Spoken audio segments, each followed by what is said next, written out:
Washington football. Woo!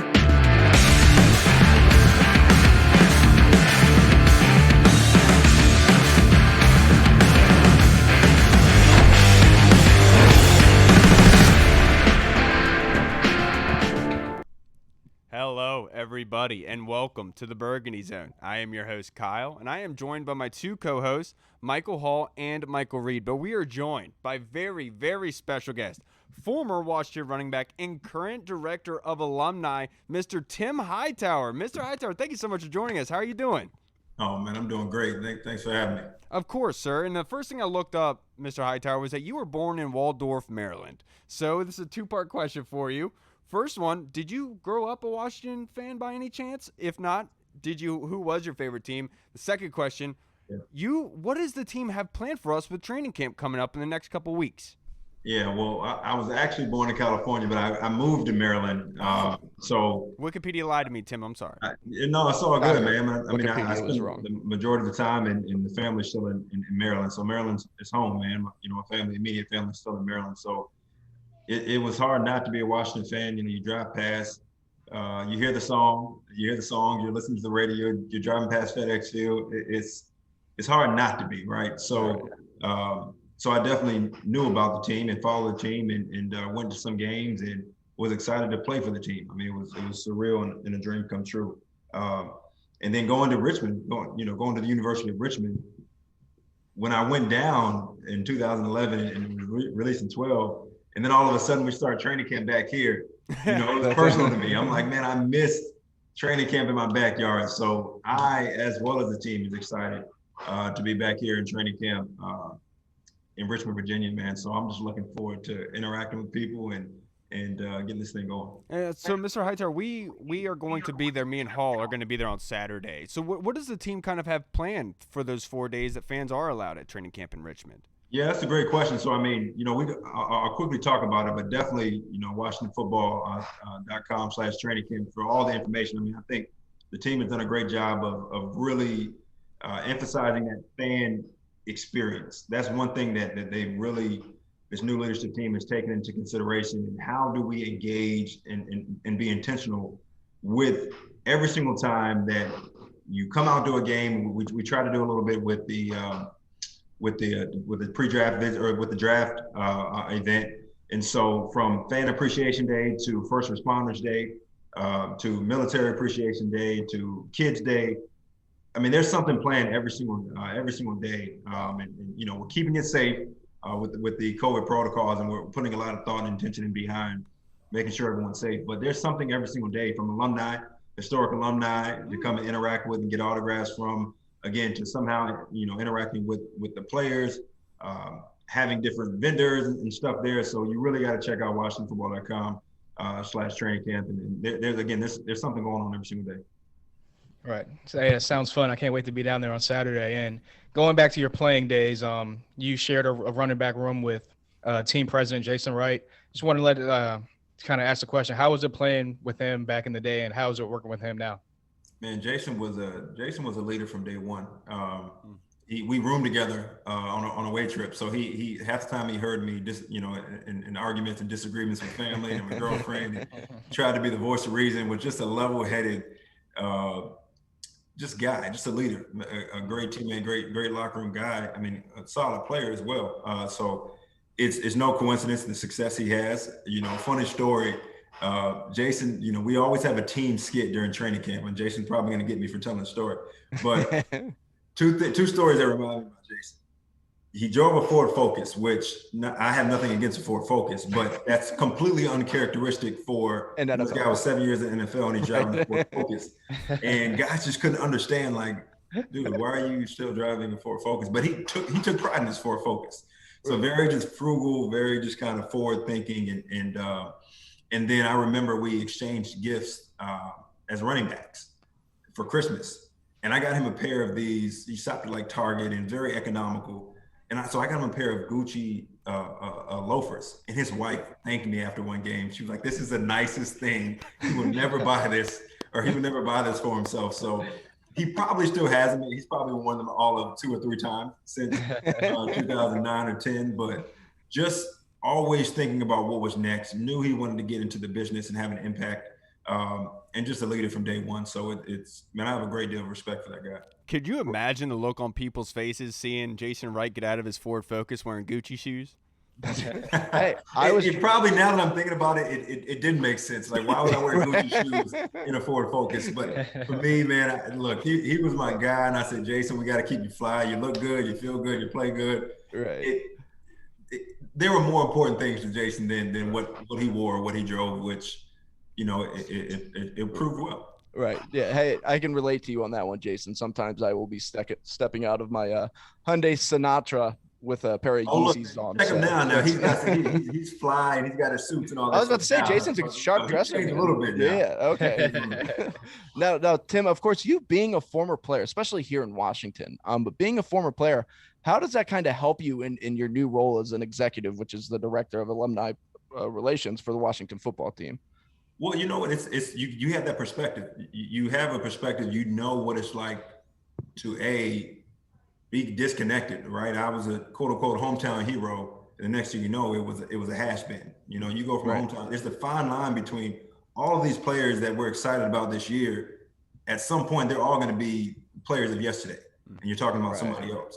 So what does that look like, and how, from a player, how do you engage with that player? How does the organization now engage with that player, right? So as we're in meetings, how are we engaging and being intentional with, and especially going through this rebrand process, how are we connecting the legacy of so many of these guys who laid the foundation for this organization, and connecting them to the present, but also the future, having those conversations. So understanding who those guys are and what they're going through, but then also making sure that we're sharing their story, we're connecting them. Fans want to know, man, what are these guys up to? What are they doing, right? You see these jerseys you're hanging up there, and the next thing you know, you never hear about them, right? So how can we keep these guys top of mind and support them where they are now? So when having the experience and being in those shoes, you have a different perspective and a different lens that you can share with the people within the organization. Now, Mr. Hightower, one of the biggest talking points among the fan base is the new stadium and where it's located, representing the alumni. Is their biggest voice? Are they adamant about having the stadium back at RFK in DC based on the history that they've had there? Some, everyone's got an opinion. Everyone's got an opinion about the team name. I thought you were going to give me a inside scoop of where the stadium was going to be. I'm coming to you for that. And do you also know the next name of this franchise? Yeah, no, I thought you guys were going to give me something that I didn't have. But no, I mean, some guy, there's connections there, right, for them, and it's significant, as it should. I mean, the historical moments at RFK. So of course there's some attachment, and then you start talking about a new team name, possibly a new team venue. It's, well, what does that put me? I felt forgotten in my accomplishments and who I am and what I represent to this organization. So of course you have guys and they talk about that, but I think more so guys are just excited to be around this new era, right? New leadership, hopefully get back to a winning culture and embracing the fans and the community. So I think that's more of, when you get down to it, those are more of the conversations. Some of those other things are service level, but it's who we are and how we perform on the field and how we engage with the community. Those are really the things that guys want to get down to and feel good about the organization that they were part of. Awesome. Yeah, that sounds amazing. And like I said before, you being a former player, did you have like a favorite coach, a favorite player in your years in the league? Man, from obviously Darryl Green, man, you followed him. His longevity, 20 years, that's unheard of.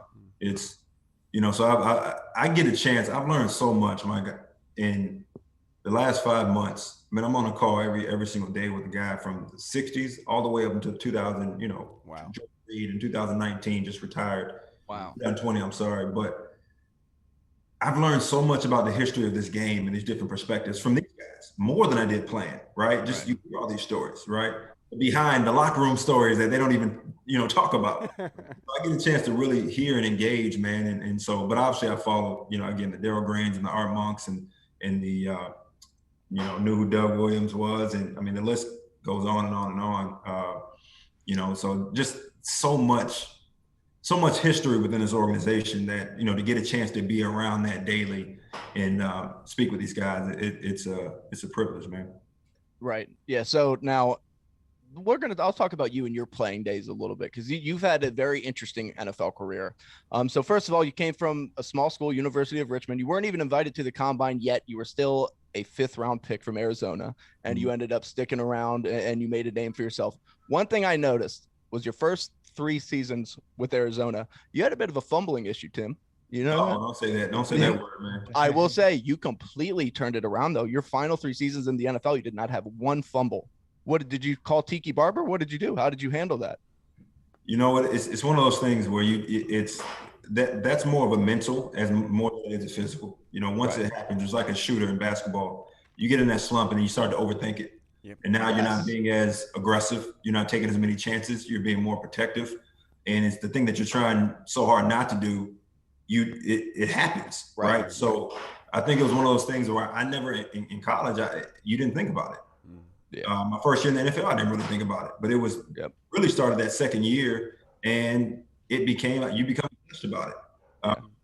And so really after year 3, I remember that we were in the lockout year, 2011, and that was a priority in the offseason that I just committed to.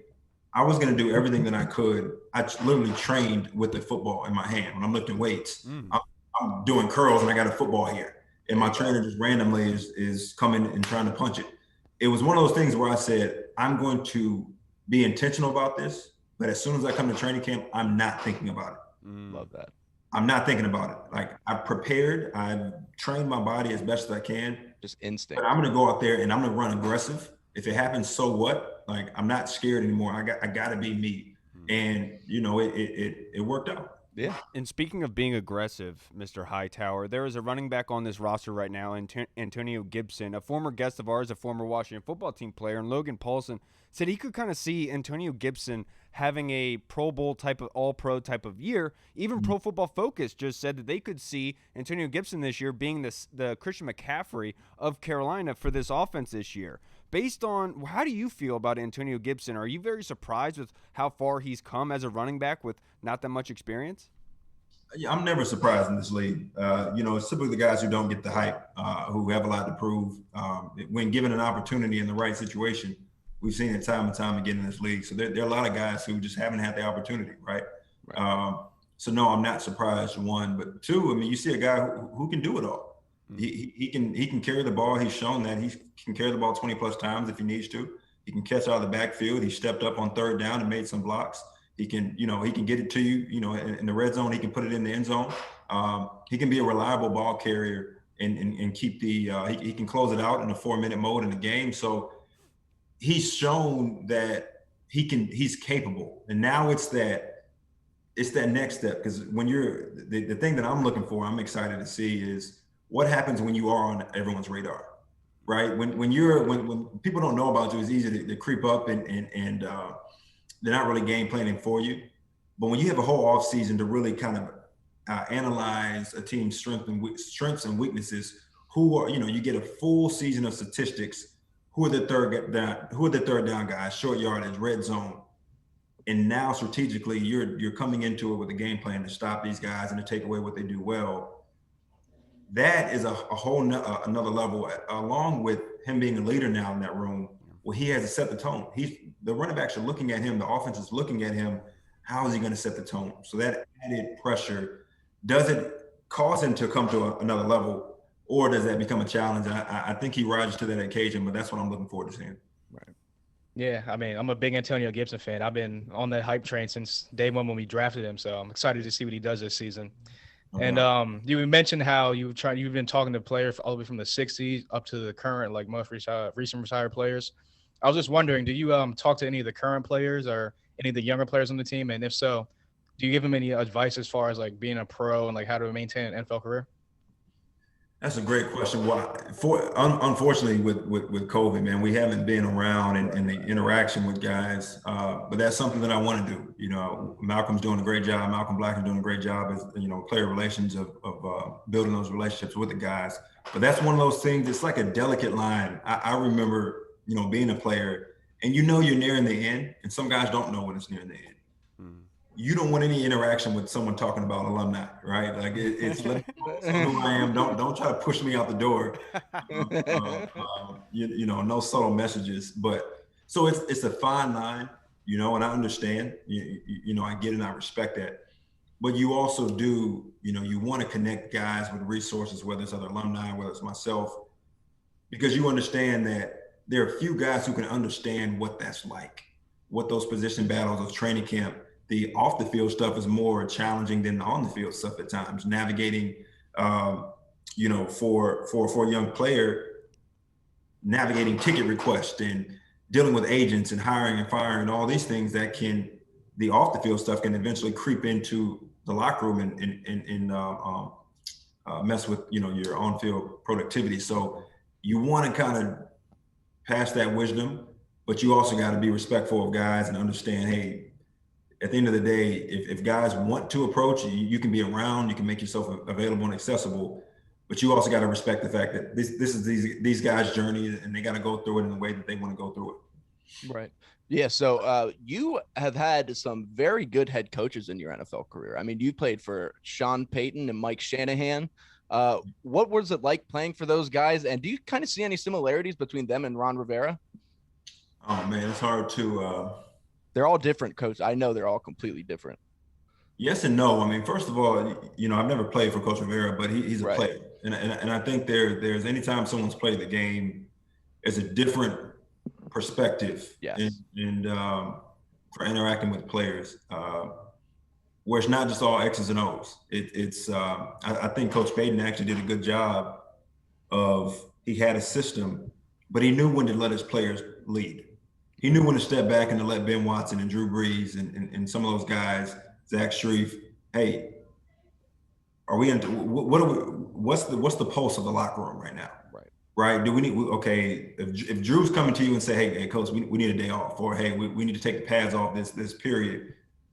He knew when to listen to that, but yet he also knew when to demand more from his players. So a lot of times you find that with coaches who played the game, right, or who played the game at a high level, they understand that. So I think Coach Rivera is, from what I understand and what I see, there's a good fine line between pushing players and holding players accountable. I've also seen it and been around coaches who they didn't have that standard. If you're a star player, you had a different standard for a star player versus a free agent, a rookie, which you don't gain that respect in locker rooms.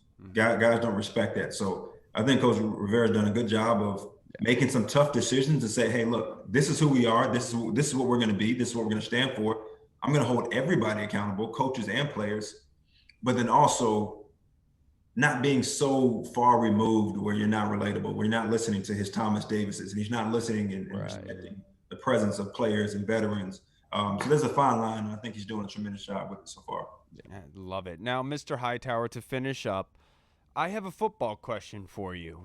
This team shocked the league last year. I know the division wasn't very good, but they made the playoffs. It's not something that anybody really thought of, especially the analysts that consider themselves experts. Looking at this team now, with all of the offseason moves that they have made, what do you see when you look at this team for the 2021 season? That's a great question. What do you see? I see leadership first and foremost. You talk about Coach Rivera coming back in his second year. I see momentum, which cannot be overlooked. You can't. 1 year doesn't guarantee. 1 year success or failure doesn't guarantee to translate to the next. But football is one of those sports where you lose some of those close games. You get used to losing those games. Well, we found a way to make it to the playoffs. You can talk about the record all you want to, but we found a way to pull through. Coach, Alex Smith, Coach Rivera, they set the tone for what that resilience, what that character, that's the expectation now, right? So you have a track record of pulling through with some of these games. You have some leadership. You bring Fitzpatrick, you bring some leadership to where now you have some talent with the leadership, with the experience on the business side and on the football side. And now you give yourself a chance for some of this young talent to learn and kind of, hey, here's the way we do things. We're going to be accountable on the field. We're going to be accountable in our playbook. We're going to show up in the community. And when we know how to close out some of these games that in the past we have not. Right. So that's what I'm excited to see, how quickly training camp plug. We need to see everybody at training camp. WashingtonFootball.com/training camp. I want to see how quickly we form this identity of who are we going to be for this year, right? And so we've got some key ingredients there, and now it's a matter of we got to put this thing together and gel together as a team quickly. So WashingtonFootball.com/training camp. We'll be there. I hope you're there in Richmond, Virginia. I look forward to seeing you guys there, man. Of course, Mr. Hightower. Hopefully we'll be able to meet you to introduce ourselves. But real quick, just before you go, you and Jason Wright, who's the better running back? Oh, man, who's the better running back? Oh, man. Look, maybe me and Jason will get out there and we'll race for old time's sake. There we go. There you go. For old time's sake, man. We'll let the fans judge. So, look, it may or may not happen. I'm just saying I'm doing my own self-promotion here. You got to show up to training camp to see if Jason and I race. You got to show up to training camp. And Jason, you gotta wear cleats. You can't be wearing no Gucci slides or anything. No. Look, we may raffle no all excuses. Slides, I guarantee there's someone I'll buy them. I don't care. with the tissue shield stuff in it, man.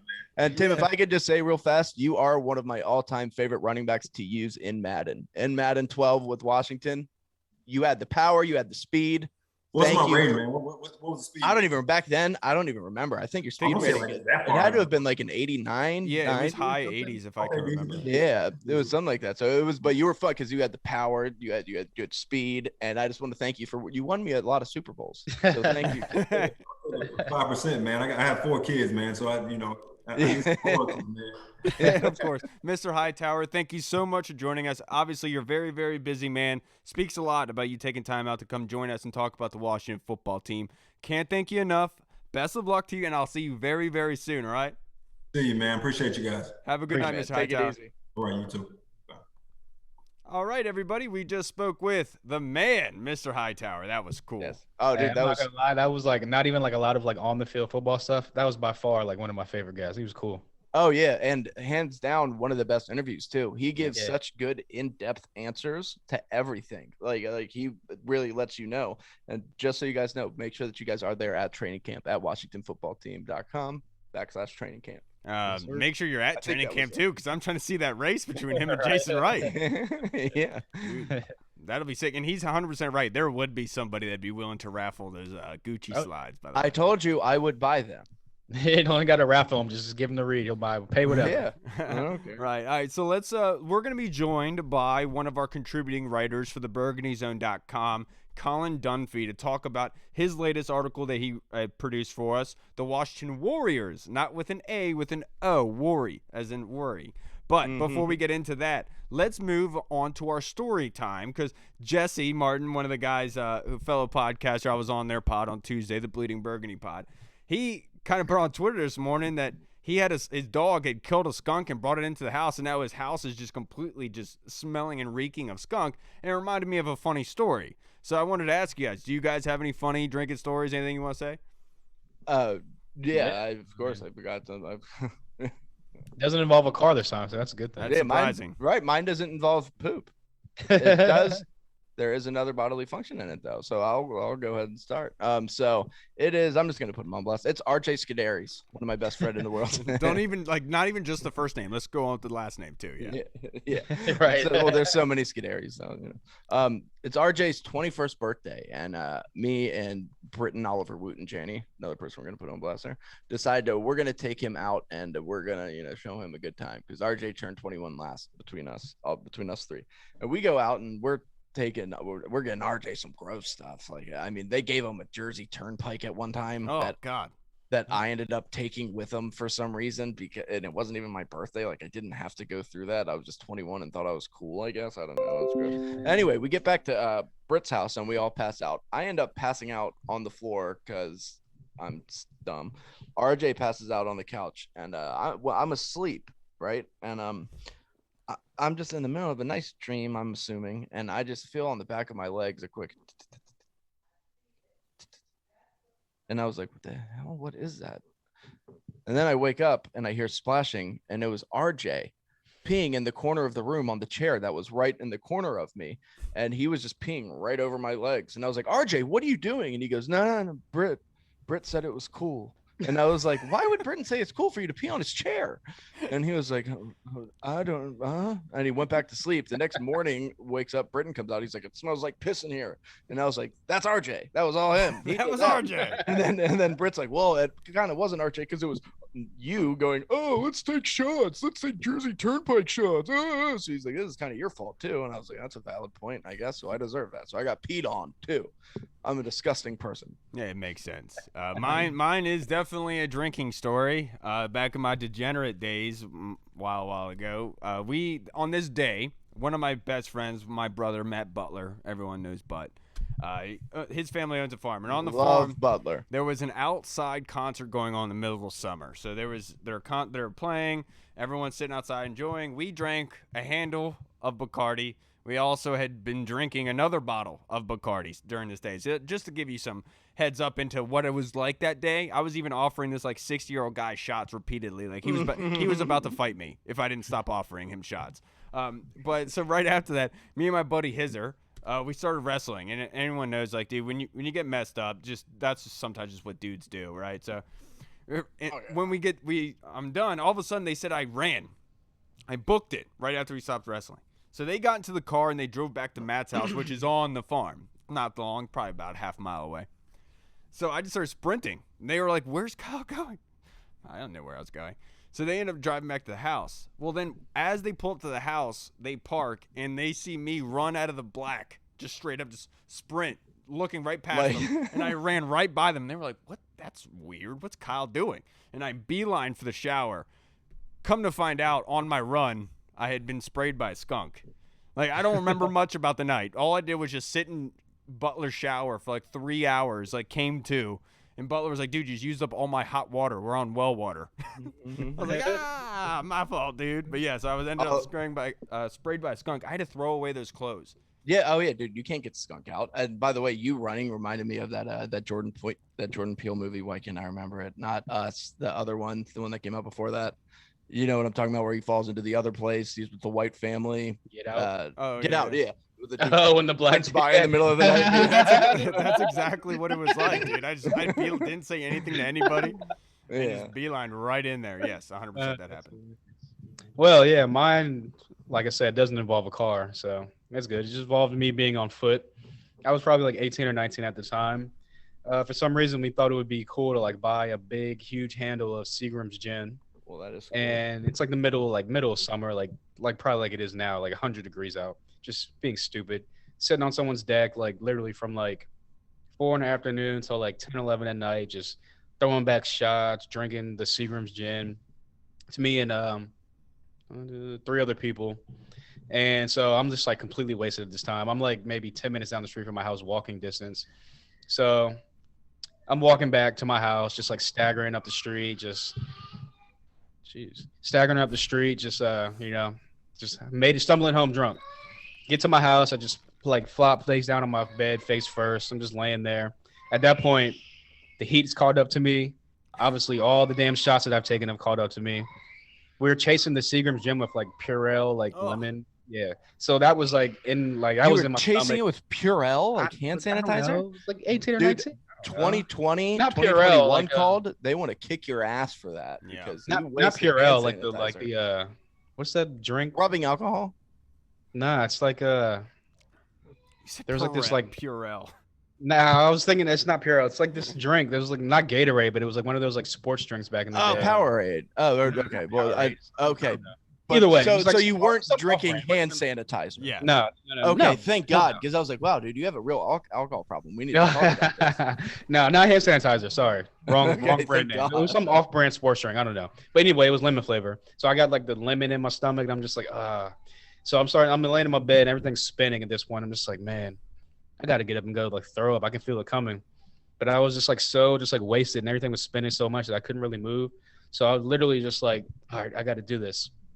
So I literally was just like, try to get up, couldn't. Ended up just being like, whatever, I'll just do it in the morning. Leaned over my bed and just like, threw up everywhere. Just huge, Ew, dude. Disgusting pile of throw up on my floor. Who does that? Who just like, yeah, I'll throw up on the floor. It's cool. No, man, I was beyond wasted. I don't even know. So like not even 5 minutes later, I'm just like, man, I gotta take a piss. So I literally managed to like somehow push myself up and try to get off my bed, but I was so wasted that I slipped. Ended up rolling off my bed, fell face first into the big ass pile of throw up that I just threw. Oh, Yeah, horrible, horrible, horrible situation. That actually sobered me up really quick. I jumped up and ran to the bathroom. Yeah. Jumped in the shower, like washed it, and then obviously cleaned the throw up because who's gonna leave Yeah. throw up all night? It's But yeah, that was my story. 18-year-old Mike living it up. Dude, it's amazing how fast you can get sobered up when something like that Yeah, happens. seriously. Like seriously. Like Yeah. literally. Dude, that's hysterical. Now, let's get joined by our guy, contributing writer for us at theburgundyzone.com. We are now joined by our guy, Colin Dunphy, to talk about his latest article for us, the Washington Warriors, talking about, a lot of us go into the season with high expectations, right? An optimistic point of view. Oh, where could they end up? But we never really truly go in and think about the worries of the team. What could possibly go wrong? And Colin, that's what we have you here for, sir. If you could kind of give us an overview. How are you doing? Good. Thanks, Kyle. I really appreciate you having me on. That's a fantastic Mike? mustache, sir. I was just about to say, I thought we should just have you on for the mustache alone. Yeah. It'll be great. Oh, cheers, man. I had to straighten it up for you guys. Living on the farm, not too many opportunities for that. So It's definitely appreciate Perfect. it. It's an amazing mustache. It is. Thank you. I'm jealous. Yeah, so I really liked writing this article. I really thank you for giving me that opportunity, Kyle. I think every fan with expectations comes a certain amount of worries. Yes. Now we can disagree on the amount of expectations that we have, and so we're gonna disagree on the worries that we have. But looking with a closer lens can kind of like give us an opportunity to say, well, maybe I'm worrying too much about something, and maybe I'm gonna maybe change my mind about it. And I think this has given me an opportunity to do that too. So yeah, I've really enjoyed it. Yeah. And the basis of this article was something called the worry algorithm, and that was created by this great podcaster and content producer named Bruce Nolan. Yep. He goes by Bruce Exclusive, Mhm. Buffalo Rumblings podcast. I just can't speak highly enough about him. He's awesome. Really good. Yeah.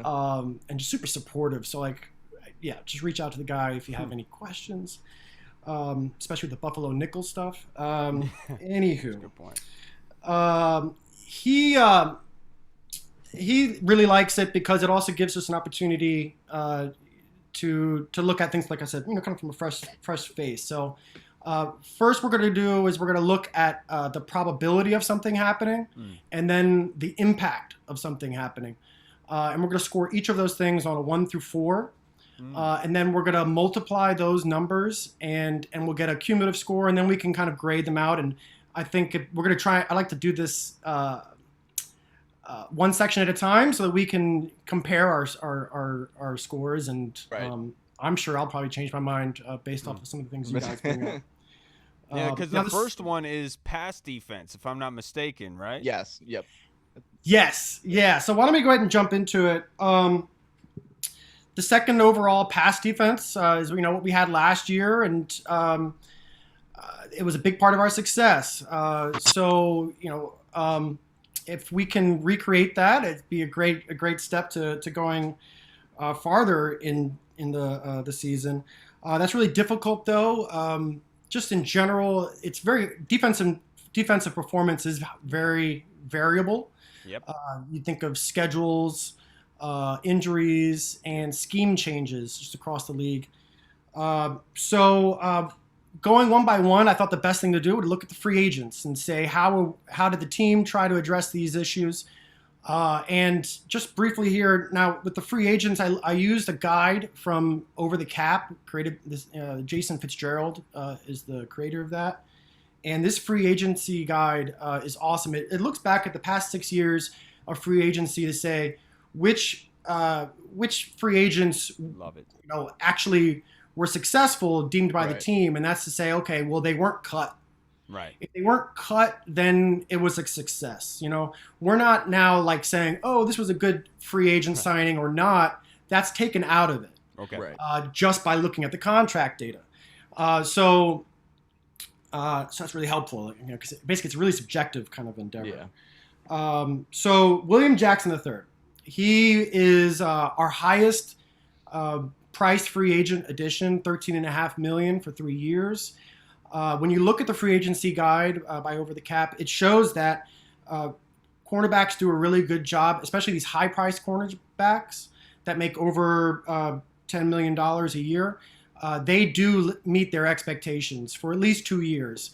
Now, in the third years, actually 60% of them do get cut. Oh, wow. But what you're seeing, though, is that's probably a representation or reflection of their high-priced contract. Rather so than they were play. Yes. So they were still performing well. He does that. He sees that by performance indicators. But anyways, William Jackson III is a good signing. Right? When you look at this, you're saying, okay, we're going to get good production out of him for at least 2 years, most likely. Right. Bobby McCain, on the other hand, was a 1-year contract for $1.475 million. Now, when you look at people that sign that type of contract for safeties, only 52% of those players finished their contract.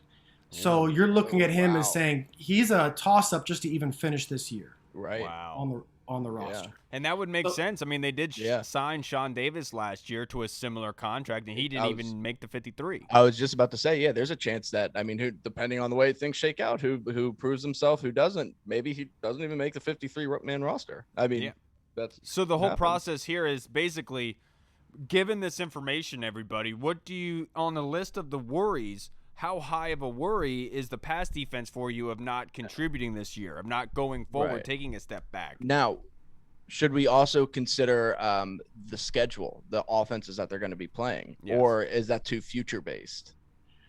That's a good question. I did not take that into account for this analysis, really. Some offenses fall all the time. Some are good one year, suck the next year. So it's not really a fair metric. Yeah. For me, what would you say, Reed? What would be your number that you would put on it as a worry for you? If you I'm saying that the pass defense not showing up this year.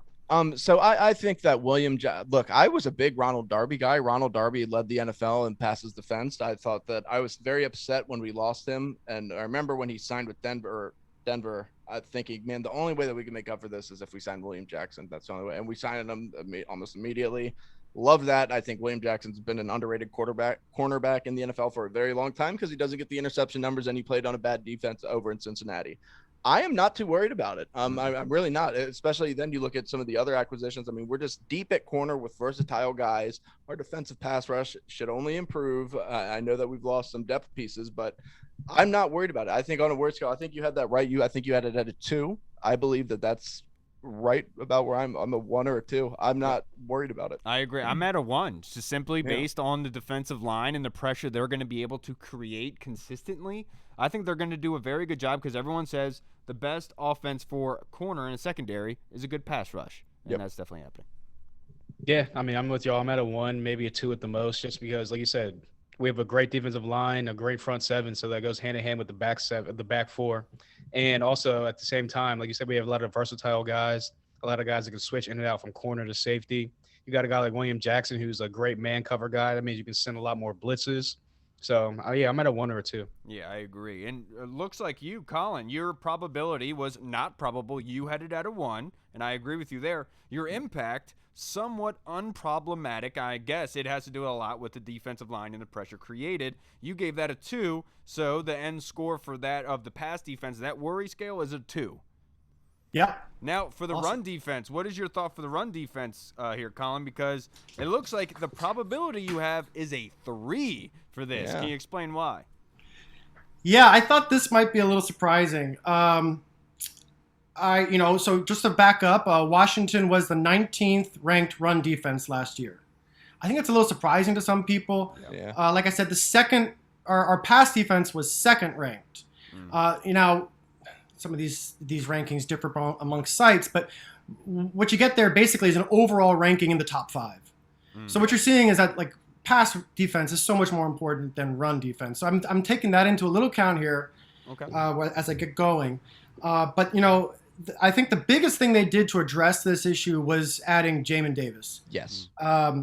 His, 100% agree. I really I'm a big PFF fan. I just wanted to say how much I love that interview you guys had with Austin Gale. Austin, isn't he amazing? Austin's awesome. Outstanding. You guys could have a mustache off. Yes, I might have you winning that, honestly. Cheers. So Sam Monson is one of their guys on the NFL PFF NFL podcast, and he had a really nice quote, talking about how rookie linebackers can be really vulnerable in coverage, especially in their first year. So he says, Kyle Shanahan is out there. Oh, you drafted a special linebacker in the top 10, a guy you think is going to transform your defense. I'm going to paint a giant bullseye on him in week 1 and make sure you bench him essentially for 8 weeks. And I think that's the risk of counting on somebody like Jamin Davis to really transform your defense. Now, I'm not too worried about that, though, because I think, really it's a 2 linebacker defense. We still have John Bostic and Cole Holcomb. I still have a lot of hope in Holcomb ascending. Bostic's a great communicator. That's what you need. And Hudson's really coming on, So I scored that with a probability of somewhat probable, but now with an impact of not problematic.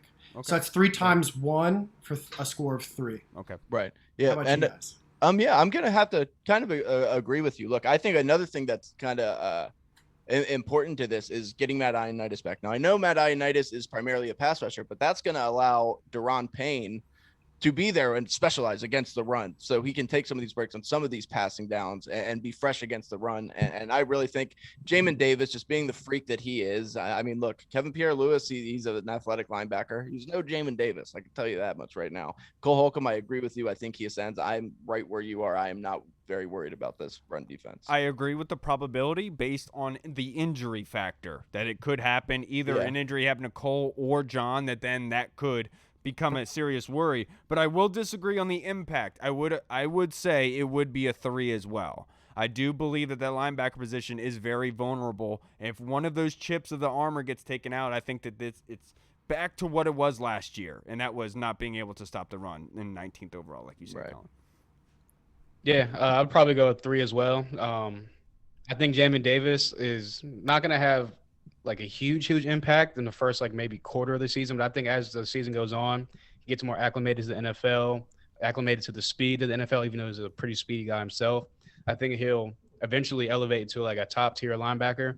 But I'm more of a guy that's I got to see it first to believe it. And based off the history last year, and they've only really made one real upgrade to the linebacking core, which is Jamin Davis, and they ranked 19th last year. So until I actually see them stop the run and maybe ascend that ranking a little bit more, I'm kind of worried about it.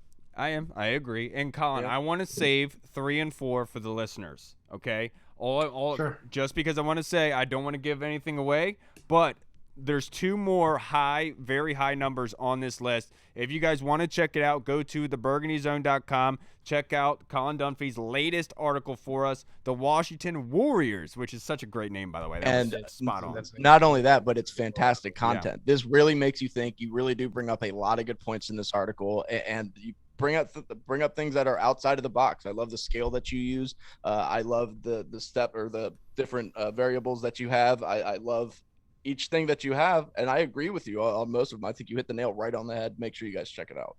Yeah, absolutely. Colin, and I wanted to ask you real quick because, what did you think about the news this week about them taking away Warriors? Sure. So, well, first thing is I think it has a little bit to do with the Beth Wilkinson report last week. I just want to say that I think it's all timed to kind of change our discussion. With that said, it's important to talk about, so we're talking about it. And I think the Warriors name was, I liked it initially. I want to say that. I think I may have sent some text or some tweets saying otherwise, but I think now in hindsight, when you're with some of the things that I've been learning about Native American history, I live at a farm here that has a lot of history with Native American displacement, and I could talk about that a whole. I was about to ask if you were There's haunted. an article coming on. Yeah. I was about to ask if you were haunted, if it was like on like ancient grounds or something. Not that I know of, but I've found like artifacts and things like that. It's very cool. Okay. Cool. That's awesome. Yeah, that's really cool. But yeah, for them, I think like the big thing was savagery. There was a poem written called Gertrude of Wyoming, and that's where this farm got its name, Wyoming. We're in Clinton, Maryland, by the way. Okay. So anyways, yeah, with the concept, with like that being a running narrative in our history, Trail of Tears, I think the Warriors name brought about some connotations of like, oh, that's a continuation of that narrative. Yeah. And out that, like, I wasn't really aware of that until I did some reading, and I associated with this farm. So that was the only thing I wanted to kind of add. Of course, Colin, and I appreciate your 2 cents on it, because look, obviously, like, we disagree, but guess what, Colin? That's the great thing about us, is it doesn't matter. We all have opinions, right? And that's the biggest point that I'm trying to get across. Is look, man, we're all just fans of the same team, right? There's no reason for us to have these crazy animosity. Now, Colin, I wanted to thank you so much. Your first article was amazing. If you guys didn't know, Colin was the first guy I asked to contribute for us for the BurgundyZone.com, and that is because he does such a good job. He even has a quote from Joel Corey, who he reached out on Twitter to get some insight on the 3rd and 4th of those worries in the latest article. Colin, I wanted to say thank you so much for joining us tonight. Thank you for joining and being a contributor for us. And I really appreciate all that work you do. My pleasure, Kyle. And what's up, Paul? I'm sorry I didn't see you there when I joined. I'm glad I can put a face to the Twitter handle now. So glad to be there. You go. Yep. Likewise. All right, Colin. I'll see you, brother. All right, man. Take it easy. All right, have a good one, man. All right. We just spoke with our contributing writer, Colin Dunphy. Seriously, it's such a good article. You guys do got to really go check that out. I'm going to check it out as soon as it's over. I read the first one. I really enjoyed it, so I'm excited for this next one. Yeah. Yeah, and I just wanted to apologize to everyone. Yes, I know that the video was not right, but it still sounds good. Okay, I don't care what anyone says. Now, let's move on to our fan questions. It's on my end. I'll explain later. Okay. Yeah. Our first fan question is from Scott Hartley, the Inquirer. He says, who is the best player you have ever seen that you would love to have seen play for Washington? Randy Moss. My favorite NFL player of all time. That's a dude that I literally grew up watching. I played wide receiver. I was out there trying to moss people in my neighborhood. So if he would have played for Washington, there'd be nothing but 84 jerseys all over my house. Yeah. Hey, for me, it's Michael Vick, Virginia Tech fan. We've been missing the quarterback position for as long as I can remember, right? And we all loved RG3. Could you imagine if Michael Vick had played for us after? That would be awesome. Michael Vick for me. Yeah. See, I'm going to go a different direction with the quarterback, and I'm going to go with a guy who, in my opinion, if I'm starting a franchise and I could pick any player in NFL history in their primes to start my franchise around, I'm taking this guy, and that's Peyton Manning, the most cerebral player of all time. You got Peyton, you're guaranteed to make the playoffs. Look at what he did with the Broncos, of course, the Colts. Look at what the Colts were without him. Look at what the Broncos were without him. So I think Peyton Manning. Okay with this logical answer. Yeah, I'm sorry. Yeah, I'm sorry that Michael Vick's overrated, and everybody just like, oh, he's a good running quarterback. I don't know, but Peyton, it's got to be Peyton and his big ass faux head. His faux head. Because then we could project movies on his forehead, and we could all have movie night together as on the Burgundy Zone. Oh my goodness! I mean, eat Papa John's. Now, Scott's next question for us is: of the NFC East teams, who would you secretly want to see on our team? And he said you can't pick a quarterback or running back. Oh, can't pick a quarterback or a running back. I can. Wow. This is easy, guys. It's easy. Is it easy? Yes, it's easy. Go for it. Go ahead. Because I got a couple that I could use. Really? Okay. Yeah. It's. I think it's CeeDee Lamb. To be perfectly honest with you, you put CeeDee Lamb on this team. I think it really does transcend them. To be perfectly honest with you, but CeeDee Lamb sucks though. I would probably go. He ain't no terror. He ain't no Santana Moss. I'm trying to think of a linebacker to strengthen our team, but I don't really like any of Philly's linebackers. Dallas has some good ones. You know what? I'll go with dude that played for the Packers and then went to the Giants last year. Blake Martinez. I'll go Blake Martinez. Dude is a tackling machine. Yes. I think that if he played next to Jamin Davis, boy, talking about number one defense, boy. You know, actually, I rescind what I said. Ryan Kerrigan. So I'm going to go a little bit of a different direction as well, and I'm going to go with Lane Johnson, offensive Ooh. tackle from the Eagles, because Lane Johnson is athletic as hell as well. Lane Johnson should be a left tackle in the NFL. He's spent his entire career on the right side. I think you could just put Cosme at left, or you could put Lane Johnson over there at left, at either one of them, and you could just go. And then, hey, Leno is small enough. He could slide inside, play left guard, play right guard, whatever you want. He's only 6'3", so I'm going to go Lane Johnson. I think that would help our entire offense. Lame Johnson because he plays for Philly? Yeah, but he is good, though. We do got to give him that. Didn't he get busted for supplements or some stuff a couple weeks? Something like that. Yeah. You know who else just got busted? Dwayne Haskins in the mouth, apparently, by his girl. He actually came on his Snapchat and said that he actually has all of his teeth.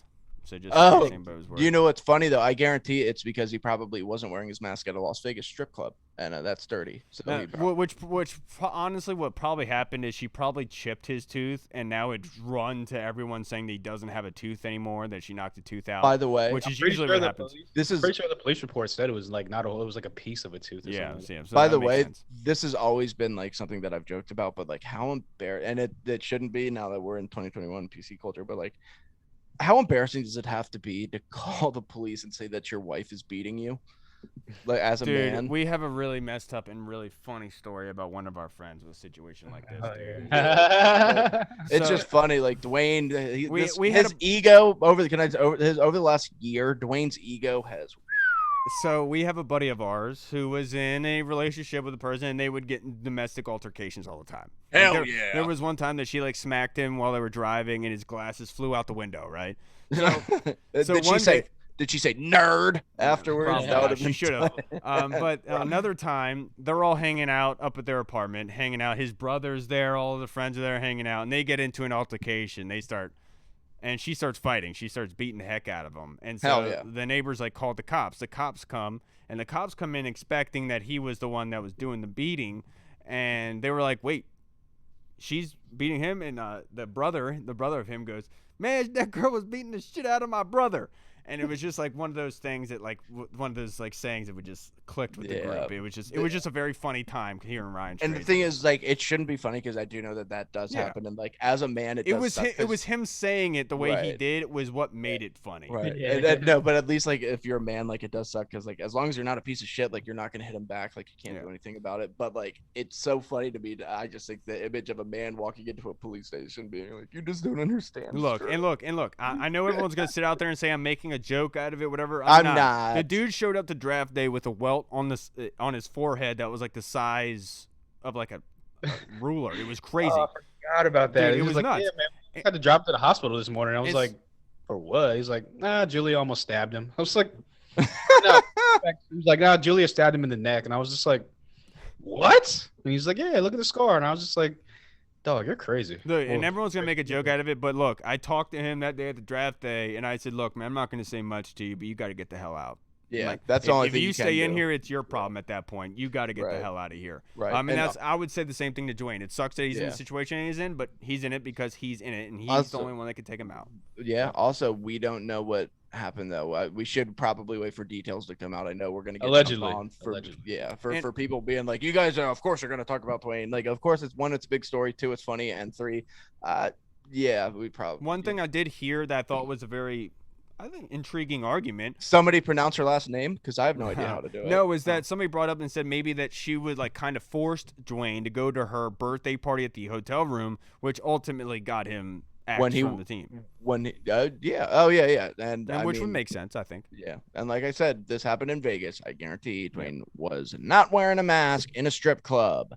Yeah, he's known for that. Probably got a stripper's booty hole right up in his face. I feel terrible for Dwayne because I just don't want this one girl to ruin his chances with the Washington football team and the Steelers because this is a stressful situation. I'm sure it's taking his mind off football. Training camp starts in 2 weeks. He's trying to make it 53. That's true. He needs to talk to Reuben Foster because if this girl is literally ruining his life like this and like making him make decisions or getting him put in these situations where he's going to get kicked off of teams and possibly lose his career. He's already just about known as a bust. His chances are just about done. He needs to get out of that relationship if that's the case, man. If this is her doing this, like, dude, I understand if you love her, but sometimes you got to love yourself more. You got to learn to walk away and take it from me. I love love. I own every Dashboard Confessional CD.